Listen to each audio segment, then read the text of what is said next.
Buenas chicas, ¿cómo están? Bueno chicos, a nivel general, porque de pronto en esta oportunidad me encuentro con ustedes. De pronto hay unos cursos que ya habían tenido la experiencia de estar conmigo. Voy a estar acompañándolos en este módulo de pruebas diagnósticas o pruebas de laboratorio de tercer semestre. Recuerden que de pronto este es un cambio que hemos tenido todos por esta nueva era virtual, pero es pertinente nosotros como seres humanos adaptarnos a todos los cambios y poder contribuir con esto. Les recuerdo, les recalco en este primer momento de que vamos a tratar de tener otros encuentros a nivel mucho más virtual y mucho más interactivo, que de pronto despeje las dudas que ustedes tengan de las mismas diapositivas y de la explicación que les voy a dejar aquí. Voy a estar explicándoles cada unidad de cada diapositiva.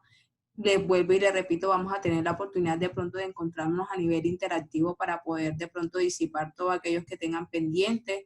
Los invito de pronto en este primer video a orar mucho, a esperar que de pronto esta situación pase y se disipe y no haya muchas más consecuencias de las que estamos viendo ahorita.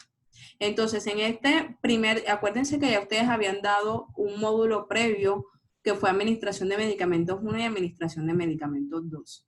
Ahí tuvieron que haber dado todo lo que eran las vías de administración, todo lo que fue, la mayoría alcanzaron a lo que fue el laboratorio de las vías de administración, se dio todo lo que fue cálculo de dosis, y entonces ustedes han tenido un preámbulo temático y muchos prácticos de pronto para que aterricen o me entiendan mejor lo que es el curso de esta temática. Entonces, vamos a comenzar con este módulo que se llama Asistencia a la persona durante la realización de pruebas diagnósticas.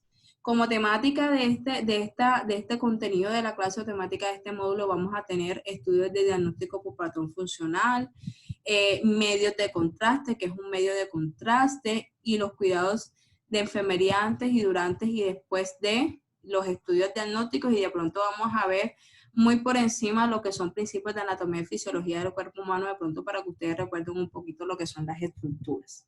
Entonces, hay algo que yo les quiero diferenciar en primer ítem, lo que es la diferencia entre una prueba diagnóstica y una prueba de laboratorio. Acuérdense que una prueba diagnóstica por lo general se utiliza para confirmar, es decir, descartar o confirmar un diagnóstico. El médico o el profesional de la salud anteriormente ha tenido que hacerle un examen físico al paciente, ha tenido que hacerle una anamnesis, o eso quiere decir un cuestionario, una serie de preguntas al paciente para evidenciar aquellos signos y síntomas que él exprese y poder asociarlo a un diagnóstico. Ese diagnóstico muchas veces, porque la persona presenta una sintomatología, yo no puedo dar un diagnóstico enseguida apresurado. Yo lo tengo que confirmar con un diagnóstico, el diagnóstico lo tengo, perdón, que confirmar con una prueba diagnóstica y o pruebas complementarias como son las pruebas de laboratorio. Entonces ustedes siempre van a ver que las pruebas diagnósticas siempre me van a dar dos resultados, un resultado positivo o uno negativo. En otro tipo de pruebas diagnósticas como son los rayos X, como son la ecografía, lo que es la parte de la persona que realiza este examen va a hacer una descripción de todo lo que vaya encontrando. En cambio, una prueba de laboratorio, ustedes van a ver que se utiliza como ayudas complementarias, y casi siempre las pruebas de laboratorio no van a permitir observar o estudiar estructuras en sí, sino que estas van a confirmar una patología mediante el estudio de las diferentes clases de fluidos a nivel corporal, en sangre, en orina, en saliva, en secreciones de tipo vaginal, etc. Entonces, ejemplo, una prueba diagnóstica es un rayos X. El rayos X, por medio de una imagen, es una prueba imagenológica que me va a permitir a mí ver una estructura del cuerpo, que puede ser el tórax, que puede ser un miembro superior o un miembro inferior, para de alguna manera confirmar o descartar un diagnóstico, ejemplo, en el caso de un miembro superior como una fractura, en el caso del tórax como una neumonía o una bronquitis. ¿Por qué? Porque el paciente previo, cuando el médico lo revisó, él expresó una sintomatología o unos signos y unos síntomas que al médico le aludió o estuvieron más cerca, ejemplo, de una neumonía. Pero él no lo puede confirmar solamente con lo que observó del paciente, lo tiene que confirmar mediante una prueba diagnóstica. Esa prueba diagnóstica me confirmó que el paciente tenía neumonía. Si yo quiero saber qué tipo de microorganismo o bacteria está causando esa neumonía, entonces yo me voy a arrojar a una prueba de laboratorio, como un hemograma. Listo, o como un antibiograma. Es lo que me va a mostrar, ejemplo, un hemograma me va a mostrar cómo está la hemoglobina del paciente, cómo están los glóbulos rojos, cómo está el estado general a nivel de química sanguínea. Y un antibiograma me va a permitir a mí a ver, o un hemocultivo también me va a permitir a mí ver qué bacteria en específica está causando esa neumonía. Entonces, les hago las dos diferencias entre lo que yo voy a conocer como una prueba diagnóstica y aquello que es una prueba de laboratorio. Casi siempre las pruebas de laboratorio son complementarias a pruebas de diagnóstica y las dos tienen como fin descartar o confirmar un diagnóstico. Les repito, yo necesito un tipo de prueba siempre para confirmar o descartar un diagnóstico. Un médico no te puede decir a ti que tienes un tipo de patología sin haber tenido unas pruebas adicionales confirmatorias, porque solo hay muchos signos y síntomas que se parecen a muchas patologías. Si tú tienes fiebre, tienes dificultad para tragar, tienes dolor muscular, esa sintomatología y esos signos y fiebre tiene muchas patologías, está desde una patología viral a una bacteriana, puedes tener una neumonía, una faringitis, una amigdalitis, etc. Pero eso yo lo voy a confirmar con unas pruebas diagnósticas y pruebas complementarias como son las pruebas de laboratorio. Esto ustedes van a ver como ejemplo, aquí les había dicho, ejemplo, esta primera imagen que aparece en la parte superior izquierda, aparece o es el ejemplo de un TAC. Aquí tenemos un ejemplo de una radiografía que les acuerdo que son pruebas diagnósticas, estas que están en la parte derecha, aparecen los diferentes tubos de recolección de muestras con las diferentes tapas de colores que más adelante vamos a ver en qué tipo de examen va en cada uno de estos tubos. Y obviamente les recuerdo que las pruebas de laboratorio siempre lo que se van a inspeccionar y lo que se van a analizar son fluidos corporales. En cuanto a las pruebas diagnósticas, lo que voy a ver son estructuras del cuerpo humano para, obviamente, como les repito una vez más, descartar o confirmar un diagnóstico. Estos estudios diagnósticos por patrón funcional en la parte del tercer módulo, de lo que es la tercera unidad de este mismo módulo, lo vamos a ver con mucho más detenimiento. Aquí lo que les quise fue clasificar de pronto los estudios diagnósticos y también van a ver que van a estar revueltos con muchas pruebas de laboratorio que se utilizan mucho más por cada sistema. Entonces aquí tenemos en el sistema respiratorio, tenemos ejemplo la pulsioximetría, gasometría arterial, espirometría, broncoscopia, prueba del esputo. En el sistema cardiovascular tenemos pruebas como es el electrocardiograma, ecocardiograma, la prueba de esfuerzo, el Holter, cateterismo, radiografía y angiografía coronaria. A nivel del sistema urinario tenemos pruebas como la urografía, el TAC, la ecografía, pruebas de función renal, que vendrían siendo pruebas de laboratorio de ese sistema y análisis de orina. A nivel del sistema musculoesquelético tenemos rayos X, tomografía computarizada, resonancia magnética, ultrasonografía y mielografía. A nivel del sistema nervioso está encefalograma, análisis del líquido cefalorraquídeo, ecografías cerebrales y tomografía. Sistema reproductor tanto masculino como femenino, está ecografía vaginal, la paroscopia, la prueba del Papa Nicolau, también como ustedes la conocen como citología vaginal, biopsia, colposcopia, prueba de embarazo, espermiograma, ecografía. Y a nivel del sistema digestivo tenemos lo que es la parte de la endoscopia, tenemos ecografía, colecistografía, colonoscopia, rectoscopia y enema de Barr. Como les repito, cada una de estas pruebas de laboratorio las voy a ir desarrollando en los módulos que siguen, pero lo que quiso fue hacerles una clasificación general de los tipos de pruebas que son utilizadas en diferentes sistemas del cuerpo humano, para que de pronto ustedes aludan que cuando a mí me mandan una endoscopia, yo sepa que lo que van a estudiar es la parte del sistema digestivo y no me vaya yo de pronto a ir que ese tipo de prueba pertenece a otro tipo de estudio. Vamos a ir con una temática que de pronto sí es un poco más extensa, que son los medios de contraste. Acuérdense que yo les había dado el ejemplo de la radiografía, ¿cierto? Cuando ustedes van a ver una radiografía, la radiografía siempre me va a mostrar estructuras negras o blancas. y de acuerdo a esas estructuras, el médico va de pronto a determinar si hay la presencia o no. Ejemplo, si voy a hacerme una radiografía de tórax, especialmente voy a valorar, o el médico piensa valorar lo que es a nivel pulmonar, va a identificar si los dos pulmones están del mismo tamaño, si están adecuados correctamente, si están llenos de algún tipo de ejemplo de aire, ejemplo de algún tipo de líquido, etcétera. Si hay ejemplo, hay presencia de una actividad bacteriana. Entonces eso es lo que me va a permitir los rayos X, ejemplo, o esas pruebas que son imagenológicas. Cuando yo te digo pruebas imagenológicas, es todo lo que permite ver a mí en imagen la estructura del cuerpo humano. Una ecografía, las mayorías que han sido mamás o la mayoría de los chicos que han acompañado han visto la ecografía, a mí me ponen un transductor o me ponen un aparético en la parte abdominal, y si yo voy a hacerme una ecografía, ejemplo, para evidenciar lo que es el embarazo, ustedes van a ver en un televisor que proyecta la imagen o la parte de mi abdominal y se ve el bebé. Eso es un equipo de estudio diagnóstico o una prueba diagnóstica que me permite a mí ver una imagen. Esas imágenes muchas veces en algún tipo de estudios yo necesito que sean mucho más claras o necesito de alguna manera distinguir mejores estas estructuras que no se me hace mucho más fácil a mí ver mediante un rayos X de normal. Entonces, de alguna u otra manera, yo lo que hago es acudir a medios de contraste que me va a permitir a mí mejorar la visibilidad de estos estudios.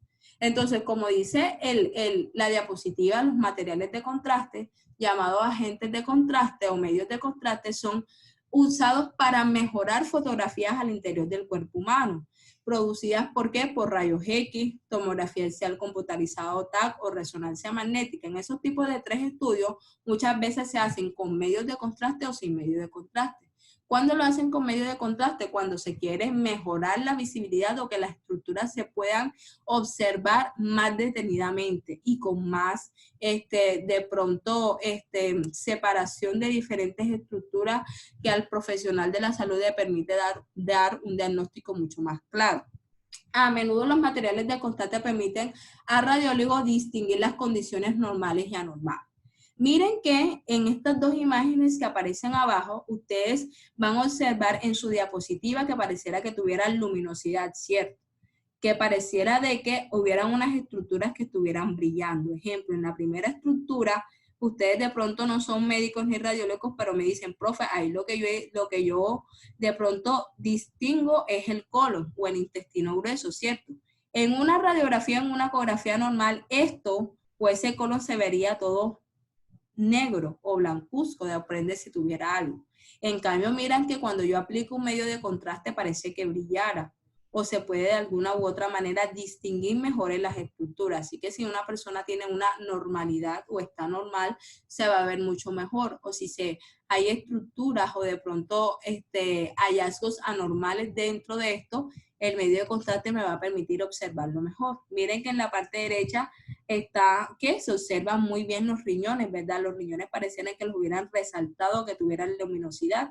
Esto me va a permitir mejor que de pronto en una ecografía yo nada más iba a ver las 2 estructuras blancas de los riñones, no iba a permitir ver con mucho más detalle como lo hace un medio de contraste. Entonces, le repito, el medio de contraste mejora la visibilidad de aquellos estudios diagnósticos como es el rayos X, el TAC o la resonancia magnética para que le permita al radiólogo y al médico y a todos los que son los profesionales de la salud observar mejores estructuras del cuerpo humano.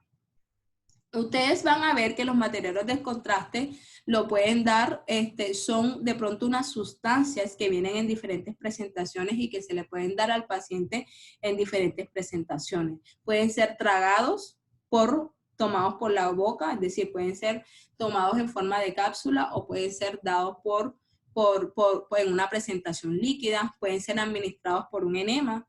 Un enema de alguna manera, que si ustedes vieron en administración de medicamentos 2, cuando estábamos dando la clasificación de las presentaciones, el enema por lo general es muy diferente a un supositorio, ¿cierto? Un enema lo que te hacen es introducir a nivel rectal que vaya por todo el colon una solución acuosa y esa solución acuosa en este caso tiene mezclado el medio de contraste. ¿Para qué? Para que cuando no vas a causar como un enema normal que la persona vaya al baño, sino que la persona tiene que retener o la radiografía o la ecografía se hace mientras que el paciente retiene dentro de su intestino el medio de contraste. Una vez que acaba el examen, el paciente va corriendo al baño y expulsa normalmente lo que es el medio de contraste, entonces se puede dar por vía rectal o también puede ser inyectado en un vaso sanguíneo, ya sea por una vena o por una arteria.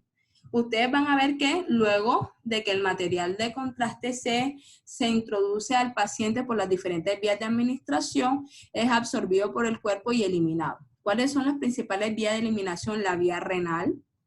O acuérdense que la vía renal o la orina es una de las vías de administración fundamental para lo que son todos los tipos de fármacos y de sustancias que yo ingiero en el cuerpo a nivel de los movimientos intestinales, entonces también puede ser eliminado por las heces fecales. Tipos de medios de contraste. Entonces, haberles dicho de que, les recuerdo, los medios de contraste pueden ser dados por vía oral, ¿cierto? Pueden ser dados por vía rectal o pueden ser dados por vía intravenosa. Hay algo que se llaman los compuestos yodados o los sulfatos de bario.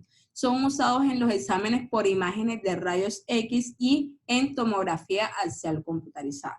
Entonces, los compuestos de bario, los compuestos yodados y el sulfato de bario se utilizan mucho en lo que son los exámenes como el rayos X y el TAC. Los materiales de contraste pueden tener una estructura química que incluye el yodo, un elemento químico que es presente en la naturaleza. Estos materiales de contraste pueden ser inyectados, como les había dicho, por una arteria o por los discos de los espacios vertebrales u otras cavidades corporales de acuerdo a la estructura que se quiera analizar. Está el sulfato de bario, que es el material de contraste más común que se toma por vía oral o por la boca.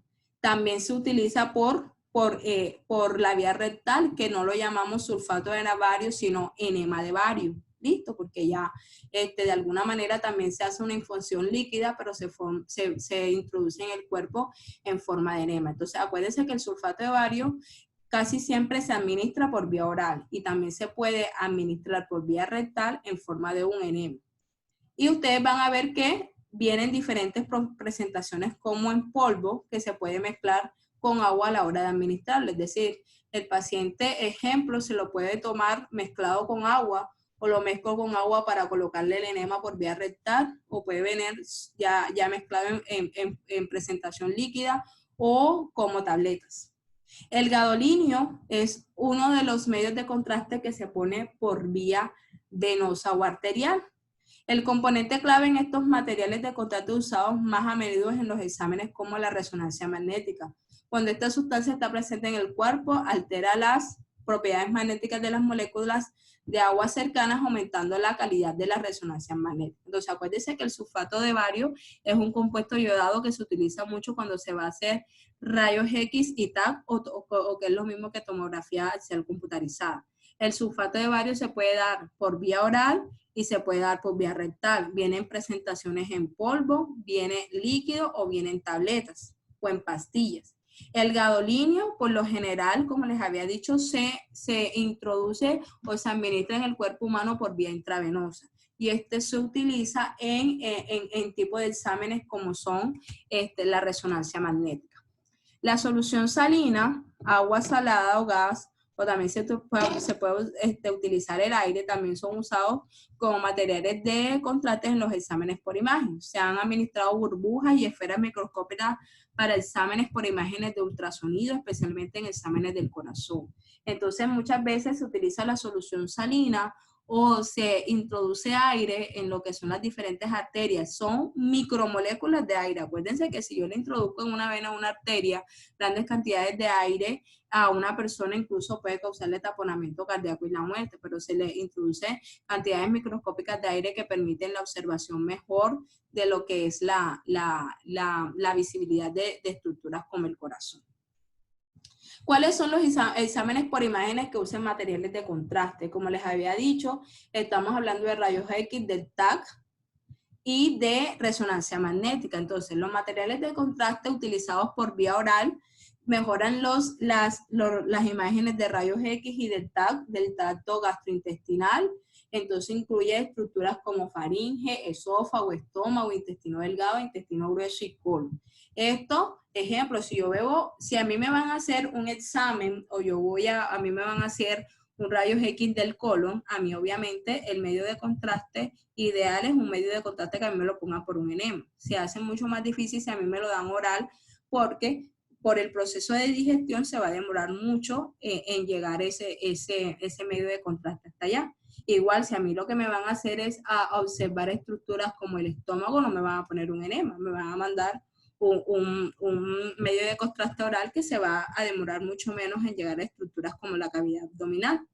En algunas situaciones los materiales de contraste yodado se sustituyen por materiales de contraste de sulfato de bario de administración oral. Entonces muchas veces también ustedes van a ver que el sulfato de bario, que se utiliza mucho para los exámenes o medios de contraste rectal, muchas veces se sustituyen y se pueden introducir por vía oral. Pero les hago de pronto un resumen. Están los compuestos yodados y está el sulfato de bario.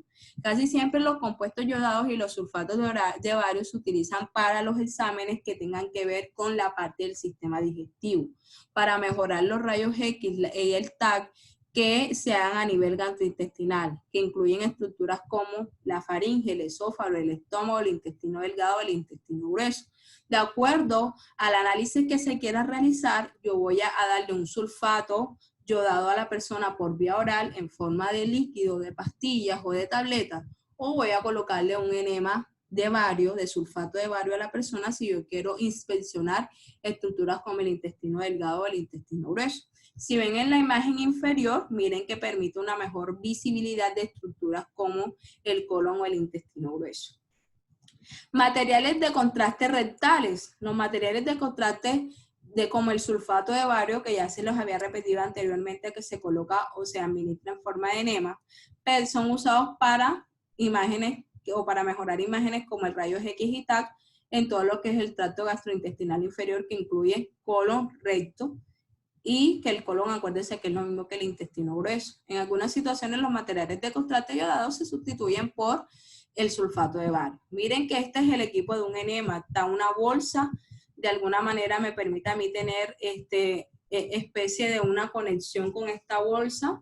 En esa bolsa lo que se hace es introducir el sulfato de bario que viene en presentación líquida o se mezcla agua con sulfato de bario que viene en presentación del polvo. El paciente, así como está aquí, se tiene que colocar por lo general de cúbito lateral izquierdo, que me permita a mí que los dos glúteos se expandan. El paciente se le mete todo lo que es esta parte de cánula en el ano, que llegue hasta el recto, y la bolsa que ustedes ven ahí, lo que yo voy a hacer es espicharla para que el contenido del enema enseguida vaya a lo que es el recto.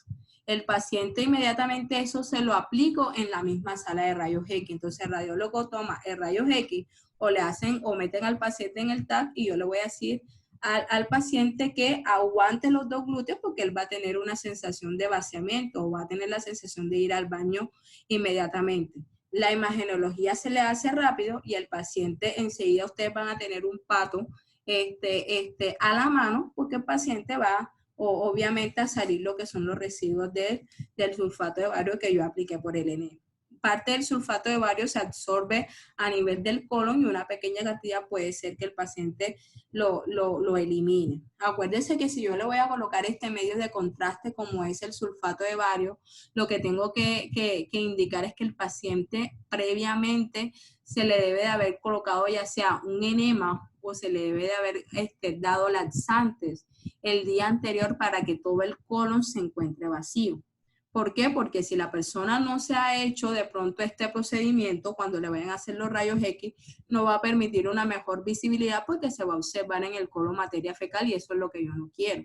Entonces, previamente el paciente, ejemplo, el día anterior al examen tuvo que tener dieta líquida y se le hace laxantes o enema para limpiar el colon. Igual que cuando es por sulfato, por compuestos yodados que son por vía oral, ustedes van a ver que 6-7 horas antes el paciente no puede comer nada y el día anterior ha tenido que tener una dieta totalmente líquida y la última comida la tiene que hacer a las 7 de la noche. ¿Para qué? Para que el estómago de alguna manera también esté vacío y nada más lo que permita absorber o lo que permita estar en el estómago es el medio de contraste. En el caso de los contrastes intravenosos, como algunos que son yodados y gadolinios, ustedes van a ver que estos medios de contraste se utilizan para mejorar la visibilidad de los rayos X, el TAP y resonancia magnética de órganos incluyendo como el corazón, los pulmones, el hígado, las glándulas suprarrenales, la vejiga, el útero, el vaso. También se utilizan para algunas imágenes del tracto gastrointestinal, aunque yo les había dicho o les había mencionado anteriormente, muchas veces cuando se hace un TAC y se hace a nivel de todas las estructuras corporales, se utiliza un medio de contraste inyectado. De las arterias o las venas, también cuando se quiere verificar si hay un taponamiento a nivel arterial o venoso, se utiliza un medio de contraste inyectado y tejidos blandos del cuerpo humano, incluido los músculos, la grasa y la piel. Y el cerebro y los senos. Se utiliza mucho lo que es esto, lo que son los compuestos inyectados. ¿Cómo debo prepararme para el procedimiento? Como les había dicho, verificar o preguntarle al paciente si ha sufrido, tiene una alergia a algún medicamento o que si le han hecho este procedimiento antes con medio de contraste y ha presentado alergias a algún medio de contraste porque se infiere que no se debe utilizar ese mismo. Medicamento que esté tomando, si está tomando anticoagulantes o aspirinetas, debe de suspenderlas por lo menos la semana antes de realizarle este procedimiento. Si ha tenido enfermedades recientes o tiene una patología de base u otras condiciones médicas, historial del asma o fiebre del heno, historias de enfermedad del corazón, arritmias, taponamiento cardíaco, si personas que tengan diabetes, enfermedad del riñón, porque es importante las patologías renales, porque acuérdense que la vía de administración de los medios de contraste es en la vía renal. Entonces, si un paciente tiene insuficiencia renal o un paciente lo dializan o el paciente no tiene una buena función renal, no hacemos nada como profesionales de la salud poniendo un medio de contraste porque el que lo va a eliminar no sirve. Y lo que voy a crear es un cuadro mucho más complicado de lo que estaba al inicio. Efectos secundarios y reacciones y alergia. Usted va a avisarle al médico si después hay unos efectos secundarios que son normales dentro de lo que es la ingestión de estos medios de contraste.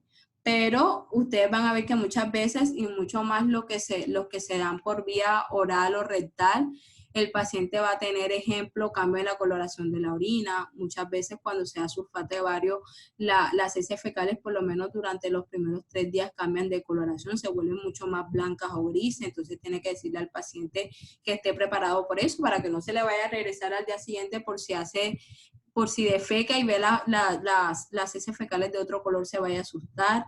Puede aparecer diarrea durante los primeros 2 días, un poquito de retorcijón o de dolor abdominal, o puede causarle al revés estreñimiento o náusea y vómito cuando son tragados o por vía rectal.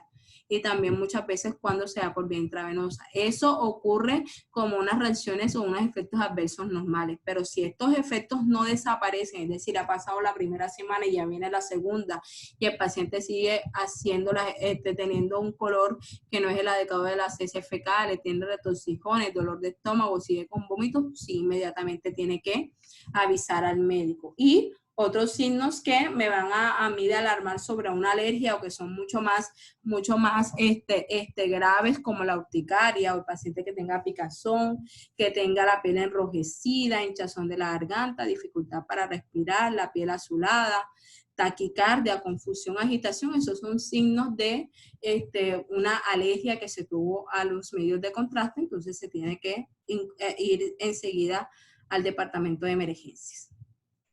Los materiales de contraste de reacciones moderadas incluyen náusea y vómito, como le dije, dolor de cabeza, picazón, calores súbitos, irritación moderada de la piel o urticaria. Reacciones moderadas incluyen también irritación severa de la piel, urticaria, sibilancia, porque el paciente cuando respira tiene como un pitico o tiene de pronto un sonido particular en el proceso de inspiración y expiración, ritmos cardíacos anormales, presión sanguínea alta o baja y falta de aliento, dificultad para respirar. Ustedes van a ver que las reacciones mucho más severas pueden incluir inclusive hacia una parada cardíaco respiratoria o edematización o hinchazón de todo lo que es el cuerpo, convulsiones y hipotensión bastante recurrente.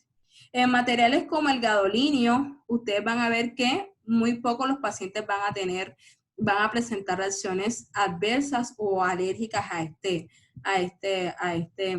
tipo de medio de contraste. La que experimentan mucho más es urticaria y picación en los ojos. Pero casi siempre las reacciones con el gadolinio son mucho más controlables que las que son por sulfato de bario o compuestos yodados. ¿Qué se experimenta al administrar un medio de contraste? Ustedes van a ver que en el caso del sulfato de bario, que se da por vía oral o por vía rectal, ustedes van a ver que, como les había dicho, se dice que no coma por lo menos de 6 a 7 horas antes de empezar este tipo de procedimiento y que el día anterior haya tenido una dieta completamente líquida. Y muchas veces cuando es rectal se le pide o se le hace un enema o se le aplica un laxante para descongestionar lo que es el sistema gástrico.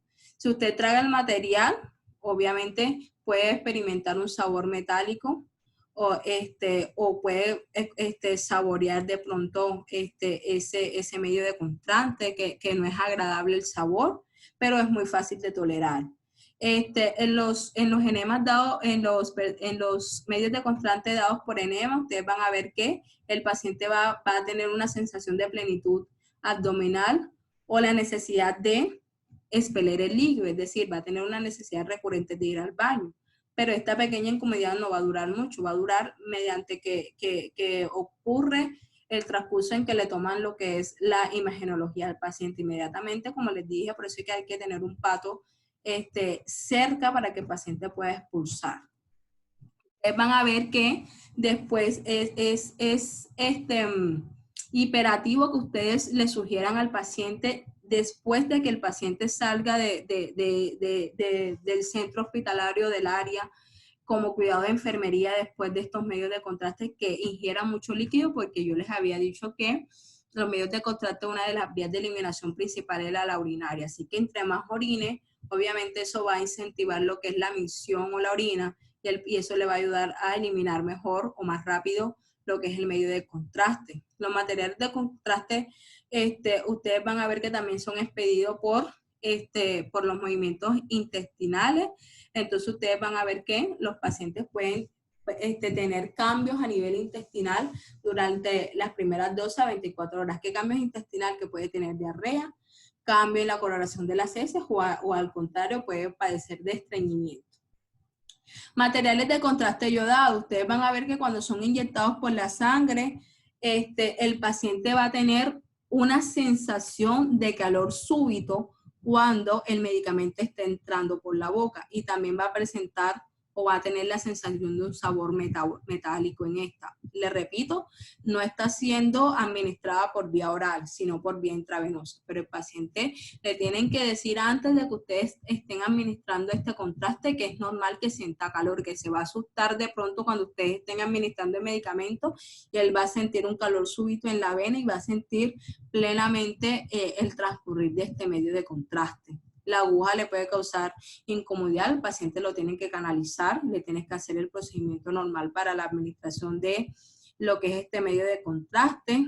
También le tienen que decir al paciente que aumente la ingesta de líquidos porque esto ayuda a lo que es la mejor eliminación del medio de contraste.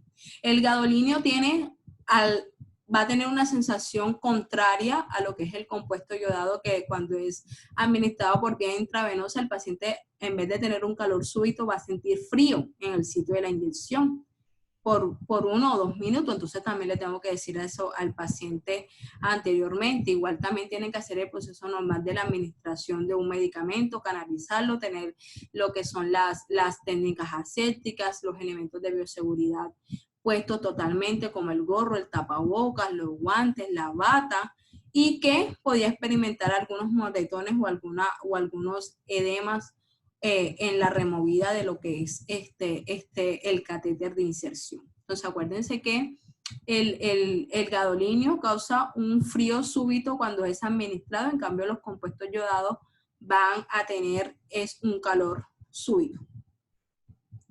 Estamos hablando, o les voy a hacer un recorderis de lo que es todo lo que son los sistemas. Cuando estamos hablando nosotros de el sistema cardiovascular, aquí tenemos el digestivo y tenemos lo que es el sistema respiratorio. Acuérdense de que el sistema cardiovascular permite o el corazón realiza dos movimientos como es la sístole y la diástole. Estos dos movimientos permiten el bombeo de la sangre desde el corazón hacia los demás tejidos del cuerpo humano. El corazón está compuesto por 4 cámaras, 2 aurículas y 2 ventrículos.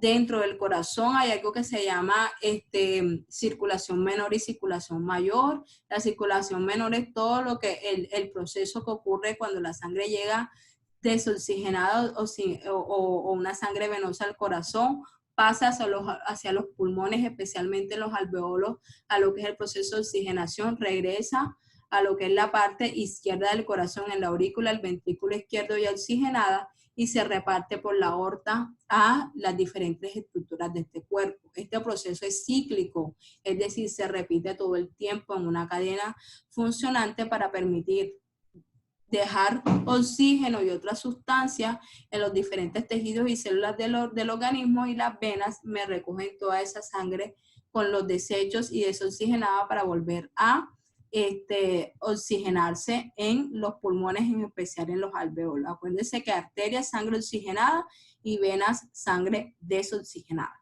A nivel del aparato digestivo, ustedes saben que como estructuras hacen parte la boca, hace parte, aunque muchas veces de pronto no lo tenemos como una estructura en sí, también hace parte los dientes, la boca. Ustedes saben que están las glándulas salivales, está la laringe, está la faringe, está lo que es el esófago, otros órganos anexos como el hígado y el páncreas, está estómago, intestino delgado, grueso, y recto y el ano. Les recuerdo las etapas de la digestión. Está el proceso de masticación. Yo mastico, de alguna manera trituro los alimentos con las glándulas salivales, me permite lo que es la aumentación. La lengua me permite a mí echar hacia atrás o deglutir y tragar. Está la epiglotis. Acuérdense que la epiglotis se cierra del lado de las vías respiratorias para que cuando yo degluta, la comida se vaya por el esófago y no por la tráquea. La tráquea está ubicada adelante y el esófago está detrás. Esto que ustedes se tocan aquí es la tráquea. Está obviamente por los movimientos peristálticos, la comida va bajando hacia el estómago, que ya eso se llama el bolo alimenticio cuando baja. Acuérdense que en el estómago se produce el proceso de digestión, solo de mezclar los alimentos con los jugos gástricos. Aquí también entran estructuras como el páncreas, que elimina lo que son enzimas pancreáticas que ayudan a lo que es la digestión. Luego se produce ahí en el estómago el quimo, va bajando hacia la primera estructura del intestino delgado, que es el duodeno. Les recuerdo que en el intestino es que se produce el proceso de absorción, es decir, todo de lo que yo comí, elementos como las vitaminas, los minerales, las proteínas, el cuerpo lo absorbe por medio de la parte sanguínea y se distribuye hacia todas las estructuras del cuerpo. Luego también ahí en una parte del intestino delgado encontramos el colédoco. El colédoco de alguna manera que expide por todo lo que ahí aparece como intestino delgado. Ahí se absorben otras estructuras como el agua, como azúcares, y también llega lo que es el líquido biliar expelido por la vesícula biliar. Por eso es que ahí entra lo que es el hígado. ¿Para qué? Porque permite metabolizar las grasas. Si en lo que ingerimos hay grandes cantidades de grasa, esto permite metabolizar. Luego lo que no sirve o lo que no es absorbido se va hacia el intestino grueso, se absorbe un poco de agua en el intestino grueso, se forman las heces fecales, y luego también por los movimientos peristálticos y por el esfínter que tenemos a nivel del recto y el ano, ustedes van a ver que eliminamos los desechos intestinales en forma de heces fecales. Tenemos lo que es el sistema respiratorio. Obviamente ustedes saben que en el sistema respiratorio nosotros tenemos estructuras como fosas nasales, laringe, faringe. Les recuerdo que en el aparato digestivo no participa la laringe, nada más la faringe. En cambio en el sistema respiratorio tenemos las dos fosas nasales, tenemos laringe, faringe, las tráqueas, bronquios, bronquiolos, pulmones, y la unidad funcional del sistema respiratorio, que son los alveolos, que es donde se da el intercambio gaseoso, es decir, se deja oxígeno y permite la eliminación de dióxido de carbono. Tenemos estructuras como, aquí aparece en esta parte del sistema renal, acuérdense que tenemos dos riñones, uno izquierdo y uno derecho. El riñón derecho está mucho más abajo y descendido que el izquierdo. Tenemos inmediatamente arriba tenemos glándulas renales, glándulas suprarrenales, tenemos los uréteres, la vejiga urinaria que es donde se almacena la orina y eso está rodeado de un esfínter que permite estimularse, que de eso se encarga también el sistema nervioso. Inmediatamente cuando eso se estimula, baja la orina de la vejiga urinaria a la uretra y finalmente sale por el meta urinario hacia su disposición final. Esto que aparece aquí al ladito es una nefrona, que es la unidad funcional del sistema renal que permite lo que es la filtración de la sangre. También tenemos acá lo que es el sistema musculoesquelético. Acuérdense que el sistema muscular o los músculos realizan dos movimientos que son contracción y relajación, que sirve para nosotros para estar en bipedestación o para estar de pie, para estar sentados, para movernos del lado derecho o izquierdo, para inclinar la cabeza o el tronco hacia adelante, hacia atrás. Tenemos alrededor de 206 huesos, hay huesos largos, como los huesos como el fémur, como la tibia, la peroné, tenemos huesos cortos, tenemos huesos planos, tenemos huesos irregulares como son las vértebras, y tenemos huesos cortos como son los huesos de las manos y de los pies. A nivel de la cabeza tenemos hueso frontal, ¿cierto? Temporal, parietal y occipital, que es donde se encuentra distribuida lo que es la bóveda craneana. De aquí está la clavícula, obviamente tenemos los omóplatos a nivel general. Acuérdense que el sistema musculoesquelético permite darle una estructura al cuerpo, permite darle sostén, en el caso de los huesos permite la protección de órganos internos como el corazón y los pulmones. ¿Listo? Aparato reproductor, estamos hablando del aparato reproductor femenino y el aparato reproductor masculino. Les recuerdo que nosotros tenemos órganos internos y externos. Entre los órganos internos del sistema reproductor está el útero, ¿cierto? Tenemos la vagina, tenemos dos trompas de falopio y tenemos lo que son los ovarios, que dentro de esto se da la maduración de los óvulos. Dentro de nuestros órganos externos encontramos la vulva, que se consta de labios mayores, labios menores. Se encuentra también lo que es el monte de Venus, por la disposición o la repartición del vello púbico. Está el perineo, que es el espacio que tenemos entre el orificio vaginal y el ano. Tenemos lo que es la parte del clítoris, que tiene una función sumamente placentera. Y a nivel de las estructuras internas y externas de los órganos reproductores masculinos, obviamente ustedes saben que tenemos el escroto. El escroto es que es interno, los testículos están internos, los testículos no están externos. Los escrotos o las bolsas escrotales adentro tiene cada una dos testículos. Los hombres tienen perineo también, que es el espacio entre el conducto uretral y el ano. Está el pene, está el monte de Venus. Internamente el hombre va a tener estructuras como la vejiga. Acuérdense que la uretra del hombre tiene dos funciones, la de la eyaculación o la salida del líquido seminal y de la orina. Tenemos conducto eyaculatorio, epididimo, la próstata, que también los hombres se puede de alguna manera evidenciar a nivel rectal. Tenemos las glándulas de Cooper. Tenemos el glande. Acuérdense que lo que permite la erección del pene, el pene tiene, miren que aquí al lado tenemos cuerpos cavernosos y cuerpos esponjosos. Cuando está el proceso de excitación, esos cuerpos se llenan de sangre y es lo que va a permitir la erección del pene. ¿Listo? Obviamente cuando se pasa el proceso de excitación, esos dos cuerpos de alguna manera se descomprimen y otra vez vuelve a su estado de reposo. Y si tenemos lo que es el sistema nervioso, acuérdense que el sistema nervioso se divide en sistema nervioso central, sistema nervioso periférico. Estamos hablando que el sistema nervioso me permite a mí tener un contacto, un manejo de lo que ocurre y el control de lo que son los estímulos externos. Me permite a mí lo que es la percepción de sensaciones y de diferentes, de pronto, estímulos que pueda recibir. El sistema nervioso es muy importante ya que permite lo que, le repito, la percepción de lo que es, y actúa también o va de la mano mucho con los sentidos o con los órganos de los sentidos. y me permite a mí tener un contacto con mi medio externo y con mi medio externo.